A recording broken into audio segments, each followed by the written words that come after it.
এখন টাইম হচ্ছে ভোর 4:30। Hare Krishna everyone, welcome to our channel close life. সকালবেলায় কিন্তু আমরা দুজনেই স্নান করে রেডি হয়ে চলে এসেছি স্টেশন। আগের ব্লগে তোমাদেরকে তো বলেইছিলাম আজকে আমি চলে যাবো কাটোয়া। আর এদিকে দেখো আমাদের ট্রেনও চলে এসেছে। এই ট্রেনটা জঙ্গিপুর থেকে ভোর 5টায় ছাড়ে। দেখো আমাকে ট্রেনে উঠিয়ে দিয়ে ও এখন চলে যাবে ডিউটি। ট্রেনে উঠেই কিন্তু আমি কিছুক্ষণ ঘুমিয়ে পড়েছিলাম। ঘুম থেকে উঠে আমার মনে হলো যে আমি কোথায় এসেছি সেটাও আমাকে খেয়াল রাখ, কারণ আজকে আমি একাই যাচ্ছি, আমাকে ডেকে দেওয়ার মতন কেউ নেই। ফাইনালি আমি কাটোয়াতে এসে পৌঁছে গিয়েছি। এখন রিক্সা করে চলে যাচ্ছি বাড়িতে। আর বাড়িতে এসেই মা খুব সুন্দর সুন্দর প্রসাদ রান্না করেছিল।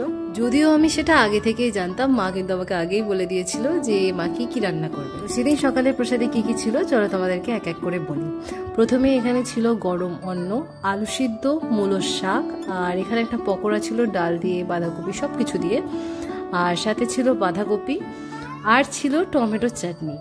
তো তোমাদেরকে বলে দিই এটা কিন্তু মিষ্টি টমেটোর চাটনি নয়, এটা ঝাল ঝাল টমেটোর চাটনি। তোমরা যদি চাও এই টমেটোর চাটনির রেসিপিটা আমি তোমাদের সাথে শেয়ার করতে পারি। এই চাটনিটা যতটাই টেস্টি ঠিক ততটাই কিন্তু সহজ পদ্ধতিতে তৈরি করা হয়। অল্প টাইমেই তোমরা এই চাটনিটা তৈরি করতে পারবে, আর অন্যর সাথে তো খুবই ভালো লাগে। যাই হোক, সকালের প্রসাদ পেয়ে এখন আমি আর গান্ধা বেরিয়ে পড়েছিলাম ব্যাংকে। কিছু কাজ ছিল, সেই কাজটা করে আমরা কিন্তু বাড়িতে এসে একটু মুড়ি খেয়ে আবার বেরিয়ে খাওয়া দাওয়াই করিনি, একটু ঘুমিয়েও নিয়েছিলাম। তো এখন রেডি হয়ে বেরিয়ে যাচ্ছি মায়াপুরের উদ্দেশ্যে। আজকে আমি আর গান্ধা মায়াপুর যাচ্ছি, আর কালকে মা চলে যাবে, আর ওদিক থেকে দিদি জামাইবাবুও কিন্তু আজকে আসছে। চলো মায়াপুর কেন যাচ্ছি সেটাও তোমাদের সাথে একটু শেয়ার করি। তার আগে বলে দিই, এখানে দেখো ট্রেনে হঠাৎ করে এত ধুলোবালি ঢুকতে শুরু করে দেয় জানলা দিয়ে, বাইরে দেখো পুরো সাদা হয়ে গিয়েছিল। তো যাই হোক, আজকে আমরা মায়াপুর যাচ্ছি, তার কারণ হচ্ছে কালকে থেকে বিষ্ণুপঞ্চ শুরু হচ্ছে। তো 4 দিন হবে, যদিও তোমরা সেটা অনেকেই জানো, কার্তিক মাসের শেষে কয়েকদিন কিন্তু ভীষ্মপঞ্চ, তার জন্যই কিন্তু আমাদের মায়াপুরে যাওয়া। যদিও আমরা মায়াপুর গিয়ে কোথায় থাকছি, কিভাবে ব্রতটা করছি, কি করছি সারাদিনে সবটাই তোমাদের সাথে শেয়ার করব পরের ব্লগগুলোতে। সাথে আবার 14 তারিখ আমার বোনের দীক্ষা অনুষ্ঠানও হবে, সেটাও তোমাদের সাথে শেয়ার করবো। তোমাদের সাথে কথা বলতে বলতে আমরা টোটো করে এখন চলে এসেছি ঘাটে। এখন ঘাট পার হয়ে সোজা চলে যাবো, ঘাট থেকে আবার টোটো করে চলে যাবো নামহাটের সামনে। তো নামহাটের সামনে এসেই দেখো আমরা দুজন কতটা খুশি হয়ে গেছি। নামহাটটা দেখলে আমাদের মনে হয় ছোটবেলার কথা মনে পড়ে যায়, তার কারণ আমরা ছোটবেলায় যখনই আসতাম নামহাটতেই থাকতাম। যাই হোক, এরপর আমরা একটু গদাতে যাই। গদা থেকে আমরা কিছু প্রসাদ নিই, প্রসাদ নিয়ে আমরা চলে আসি গীতা ভবনে।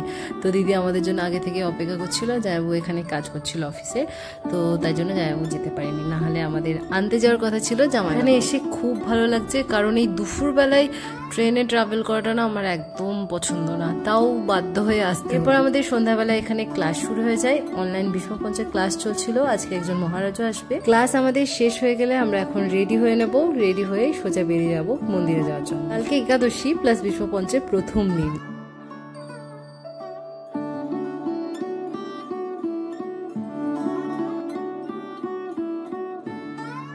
এরপর আমরা মন্দিরে চলে আসি আর ভগবানকে প্রদীপ দেখাই। আর মন্দিরে দেখো কতটা ভিড়, আর চারিদিকটা খুব সুন্দরভাবে সাজিয়েছে। এরপর মন্দির থেকে বেরিয়ে আমরা এখন চলে আসি লোটাস বিল্ডিং এ। আজকে এখানে গুরু মহারাজের ক্লাস হওয়ার কথা ছিল, তার কারণ বলছি তোমাদেরকে। প্রত্যেক দিনই কিন্তু এখানে 7:30 থেকে 8টার মধ্যে ক্লাস শুরু হয়ে যায়, তবে সেদিন গেট খুলছিল না। আমরা সবাই মিলে ওখানে অপেক্ষা করছিলাম, সবাই জব করছিলাম। তখন হঠাৎ করেই খবর আসে আজকে গুরু মহারাজ ক্লাস দেবে না, রেস্ট নিচ্ছিল। তো আমরা সবাই চলে আসি। আজকে হয়নি তো কি হয়েছে, কালকে আবার ক্লাস হবে, কালকে কিন্তু আমরা সবাই চলে যাবো আবার। এরপর লোটাস বিল্ডিং থেকে আসতে আমাদের অনেকটা লেট হয়ে গিয়েছিল। তারপর আমাদের সবার খিদে পেয়েছিল, টুকটাক সবাই কিছু খাওয়া দাওয়া করে নি।